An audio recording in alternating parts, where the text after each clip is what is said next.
क्या मंगवाया था और क्या आ गया। तो जैसे कि देख रहे हो आपने मैंने क्या चीज़ मंगवाया था और क्या आ गया, और मैं इस चीज़ से एकदम भी सेटिस्फाइड नहीं हूँ क्योंकि चीज़ अच्छा नहीं आया है, ब्रोकन भी आया है। जैसे देख रहे हो पूरा खुल रहा है। अब क्या करें, अभी मीशो से मंगवाया हुआ है। मीशो से जब कोई भी चीज़ मंगवाओ तो कोई सेटिस्फेक्शन मिलती ही नहीं है, चीज़ हमेशा ही उसमें से ख़राब निकलती है। इसीलिए पहले तो मीशो से कपड़ा मंगवाते थे, लेकिन कपड़ा मंगवाना बंद कर दिया है। हेलो एवरीवन, अस्सलाम वालेकुम, welcome back to my channel. कैसे हो आप सब लोग? आई होप आप सब लोग बहुत अच्छे होंगे, मैं भी बहुत अच्छी हूँ। तो आप सब लोगों को तहे दिल से बहुत बहुत सारा शुक्रिया कि आप लोगों ने मेरे चैनल को इतना सारा सपोर्ट दिया है। मैं बीच में मैंने अपना चैनल में काम करना बंद ही कर दिया था, इसी वजह से मेरा जो है व्यू बहुत डाउन में चला गया था। लेकिन अभी मैंने फिर से काम स्टार्ट कर दिया है। आई होप आप लोग मुझे फिर से सपोर्ट करेंगे। और जैसे कि आप देख रहे हो कि अभी हमारा चल रहा है, अभी रमादान का महीना चल रहा है। तो रमादान का महीना जो है वो एक बहुत ही ख़ास महीना होता है और हम मुस्लिम लोग इसका वैल्यू समझते हैं। और इसमें हम ज़्यादा से ज़्यादा कोशिश करते हैं कि इस महीने को हम अच्छे से एंजॉय करें, अच्छे से। इस ये वाला महीना जो होता है हमारा बरकत वाला महीना होता है। इस महीने में रमज़ान में बहुत हम दान करते हैं, हम बहुत कुछ करते हैं, जो चीज़ मैं आप लोगों को नहीं बता सकती हूँ, इतना कुछ डिटेल्स में नहीं बता सकती हूँ एक वीडियो में। और जैसे कि आप देख रहे हो कि अभी मैंने एक सामान ऑर्डर किया था मीशो से, लेकिन मुझे कुछ और ही रिसीव हुआ, कुछ और नहीं, सेम चीज़ ही रिसीव हुआ है। लेकिन उसमें जो लिखा हुआ था मॉस स्टिक लिखा हुआ था, ये तो आपका दूसरा ही कुछ रिसीव हो गया है। ये मॉस स्टिक तो नहीं है, लेकिन इसमें वो नारियल का छोबड़ा वाला स्टिक है।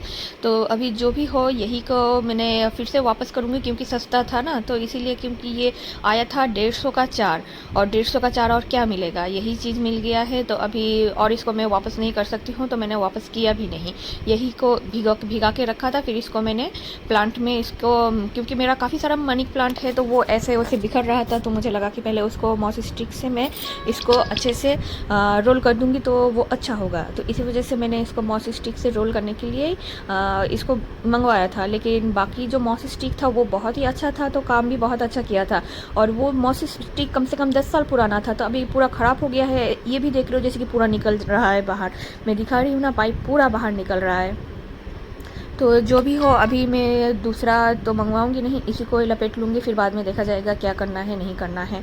अभी फ़िलहाल ये 150 का चार्ट था, तो इतना कुछ मतलब ये भी नहीं था, प्राइस के हिसाब से ठीक ठाक ही था।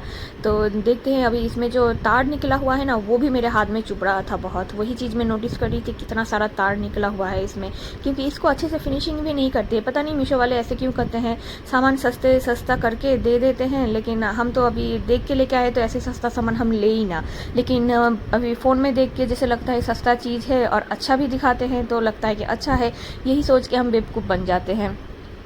और इतना बड़ा ये सामान मैं, मुझे लगा अभी वापस भी नहीं करूँगी, क्योंकि प्राइस के हिसाब से मुझे अभी ठीक ही लगा। अभी प्राइस के हिसाब से क्या देंगे, लेकिन जो सोचा था ये तो मेरे काम का नहीं था ना। जो सोचा था वो मॉस स्टिक सोचा था, वही मेरे काम का था।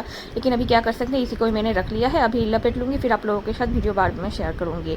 और अभी रमज़ान का महीना चल रहा है, आप लोगों को पता है इफ्तार के बाद हमें कोई भी काम करने का मन नहीं होता है। लेकिन अभी क्या करें, अभी मैं जहाँ पे रहती हूँ मेरे पास कोई हेल्पर भी नहीं है, कुछ भी नहीं है, तो क्या करें अभी। क्योंकि जैसे कि मैंने बोला था मैं आर्मी वाइफ हूँ, तो इसमें हमें हेल्पर नहीं मिलता है।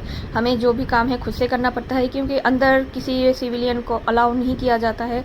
तो इसी वजह से हमें खुद का काम खुद से ही करना पड़ता है। तो क्या करें, अभी करते हैं। घर का काम खुद से करना तो कोई बुरी बात तो है नहीं, तो करते हैं, घर का काम करते हैं। और इतना भी काम क्वार्टर में कहाँ इतना काम होता है, तो प्रॉब्लम होता नहीं है। लेकिन जो सर्विस करते हैं, जो टीचरिंग करते हैं, कुछ भी करते हैं, बाहर जॉब करते हैं, उनके लिए बहुत दिक्कत वाली बात हो जाती है, क्योंकि उनको एक से हेल्पर ज़रूर चाहिए होता है। तो इसी वजह से मैंने कभी भी कहीं पे कोई अप्लाई नहीं किया, कुछ भी नहीं किया। बस मेरा काम ही है घर में, बस अपना घर देखभाल करना, और काम है बच्चों को देखना। बस इसी में ही लगी रही हूँ मैं। तो जैसे देख रहे हो आप, अभी बर्तन धोने का बिल्कुल भी मन नहीं कर रहा था, फिर भी थोड़ा बर्तन था, उसको मैंने सोचा कि धो के रख देती हूँ, क्योंकि बाद में और मन नहीं करता है बर्तन धोने का। तो ये थोड़े से बर्तन थे, इफ्तारी के सामान के थे कुछ बर्तन, और कुछ मैंने जो खाना बनाया था उसी का ही था कुछ बर्तन, क्योंकि हम घर में 2 ही लोग हैं, तो इतना ज़्यादा बर्तन जमता भी नहीं है। रमज़ान के महीने का रूटीन थोड़ा सा अलग हो जाता है दूसरे हिसाब से, दूसरे टाइम के हिसाब से। जैसे कि हमारा रूटीन में क्या होता है, सहरी करना होता है। सहरी करने के बाद सहरी करने के लिए उठना पड़ता है। मैं अकेली हूँ इसलिए सहरी में मैं ज़्यादा कुछ बनाती नहीं हूँ। कभी कभार अगर मन करे, क्योंकि सहरी में वैसे भी कुछ खाने का मन नहीं करता है, चावल वावल, तो थोड़ा सा मन करे तो पराठा बनाऊँ, नहीं तो थोड़ा सा चावल ही खा जाती हूँ, क्योंकि अकेले अकेले कुछ भी मन नहीं करता है अगर अकेले सहरी करो तो क्या करें, अभी मजबूरी है। जैसे कि आप लोगों को पता है कि आर्मी वाइफ लोगों की भी जो है लाइफ भी बहुत इजी नहीं होती है, उनको भी अकेले अकेले काटना पड़ता है। मैं कम से कम 2 साल से अकेले अकेले रह रही हूँ। 2 साल नहीं होगा, लेकिन बीच बीच में आए हैं, घर आए हैं, लेकिन फिर भी कंटिन्यू 2 साल है कि मैं उनके साथ नहीं रही हूँ। अभी क्या करें, अभी बच्चों अभी तो हमारा पीस में पोस्टिंग है, लेकिन मैं बच्चों के वजह से नहीं जा पा रही हूँ, क्योंकि मेरा लड़के का एग्ज़ाम जब तक ख़त्म नहीं होगा तब तक मैं कहीं नहीं जाऊँगी, क्योंकि बच्चे भी इसमें बहुत ज़्यादा डिस्टर्ब हो जाते हैं। तो ये एक चीज़ सबसे ख़राब चीज़ है, बच्चे डिस्टर्ब हो जाते हैं इसके वजह से, और कुछ ख़राब नहीं है। अभी क्या करें, अभी बच्चे का अभी पढ़ाई के लिए हमें रुकना पड़ता है, क्योंकि बच्चे का जब तक एग्ज़ाम ख़त्म नहीं होगा तब तक मैं यहाँ से कहीं नहीं जाने वाली हूँ। अभी एग्ज़ाम ख़त्म हो जाएगा बच्चे का, क्योंकि अभी काफ़ी सारे एंट्रेंस एग्ज़ाम के लिए उसने अप्लाई करके रखा है यहाँ पे, तो वो जब तक ख़त्म नहीं होगा तब तक मैं यहाँ से नहीं निकल पाऊँगी।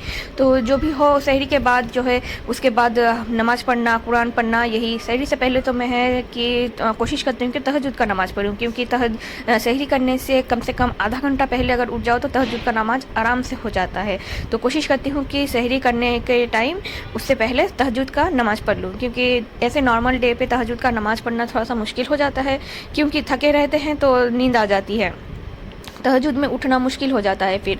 लेकिन फ़जर का मैं कोशिश करती हूँ फ़जर का पढ़ने की, क्योंकि बच्चे जब स्कूल जाते हैं उससे आधा घंटा पहले अगर उठ जाऊँ तो फ़जर का नमाज़ आराम से मुझे मिल जाता है। तो फ़जर का नमाज़ पढ़ने के बाद फिर अपने मतलब बच्चों का टिफ़िन बनाना, यही सब कुछ मेरा रूटीन रह जाता है। तो फ़जर का नमाज़ मिस नहीं होता है कभी भी, लेकिन तहज्जुद का नमाज़ नहीं पढ़ पाती हूँ, क्योंकि मेरा नींद भी ऐसा ही है कि एक बार अगर खुल जाए तो और नींद आता नहीं है, पूरा दिन भर अच्छा भी नहीं लगता है। तो इसी वजह से तहज्जुद का नमाज़ मिस होता है, लेकिन कभी कभार अगर आँख खुल जाए तो पक्का पढ़ लेती हूँ, क्योंकि तहज्जुद का नमाज़ बहुत इंपॉर्टेंट होता है। जैसे कि आप लोगों को पता है कि तहज्जुद का नमाज में आप कोई भी दुआ मांगोगे वो कबूल होगा, और ये मैं खुद विश्वास करती हूँ, क्योंकि ये मेरे साथ खुद से ही हुआ है।